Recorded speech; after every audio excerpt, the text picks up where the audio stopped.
Welcome, everyone. My name is Adam Rowan, and today we're going to go over a brief overview of the Synoptic Gospels. What are the Synoptic Gospels? Some of you may have never heard that term before, but the Synoptic Gospels are the Gospels of Matthew, Mark, and Luke. The reason being that they would be considered the Synoptic Gospels is what we're going to cover in this presentation today. The synoptic definition is presenting or taking the same common view.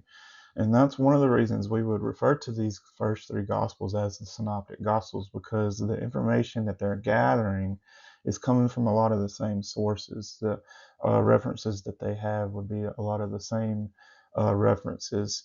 And the viewpoints that they have are very common in what Jesus was doing, what he was teaching, how he was doing that, the miracles that were performed.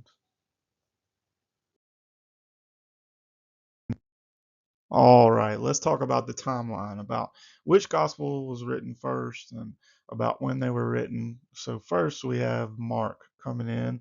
It is believed that he wrote his gospel around the year 70 AD. Now, there are other scholars, such as Craig Keener, that believe it was a little bit earlier, around 60 AD. And then you have Matthew coming in second, around 75 AD. And then you have Luke coming in bringing up the rear at 80 to 90 AD. So we're going to get into the Gospels just briefly about kind of an overview of each Gospel.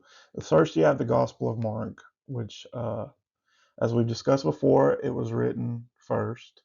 Mark is the shortest Gospel, and then you see in many places the authors of Matthew and Luke draw their information from the same sources that Mark did. In fact, they use the Gospel of Mark as a source that, like many believe. Mark portrays Jesus in the suffering servant light and emphasizes miracles in action. So you have the book of, or the Gospel of Mark, and it's more of an action-based book where you see him emphasizing the miracles and the works that Jesus is doing, and also emphasizing the suffering and the pain that he had to endure as he walked this earth. Next up, we have the Gospel of Matthew. In the Gospel of Matthew, is believed to be written by Matthew, the tax collector, but we don't know if that is true or not. We don't really know who the author is, so there's not enough evidence to confirm whether that was him, the apostle, or not. Matthew puts emphasis on how Jesus is the Messiah that the Jews were waiting for and highlights his genealogy. Matthew immediately ties Jesus in the Old Testament scripture.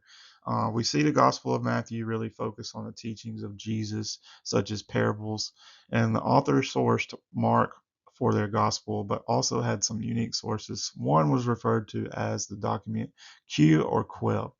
So we see parables introduced in Matthew, and really emphasizes the way of Jesus' teaching, and it really shows that Jesus is the Messiah that the Jews prophesied in the Old Testament about. Then we move on to the Gospel of Luke. And the Gospel of Luke was written by Luke, which was a physician that Paul's companion. Luke also wrote uh, the book of Acts. So Luke was Paul's companion. He traveled with Paul. And we know that Luke was also a doctor.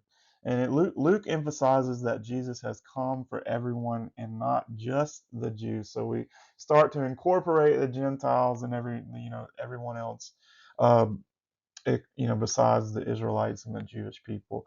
Unlike Matthew, Luke traces Jesus' lineage through his mother Mary's family line. So you see in Matthew, the lineage that is traced is through Joseph's line. And then Luke highlights how Jesus treats the outsiders and the poor. Luke also draws from the Gospel of Mark as a source, but also has some unique sources of its own, and also is believed to also draw information from the document Q. Let's talk about oral tradition. A lot of people want to know how the teachings were passed down, and during this time period, the Jews passed down the teachings by oral traditions. They were required to memorize the Torah. They were exceptional at memorization. This is how the 12 apostles taught about Jesus for 30 to 40 years. Um, so they were exceptional at memorizing things. They had trained their brains and their minds to be able to memorize these things. So they taught Jesus's teachings for the first 30 to 40 years orally by memory and things that they had witnessed by their own account.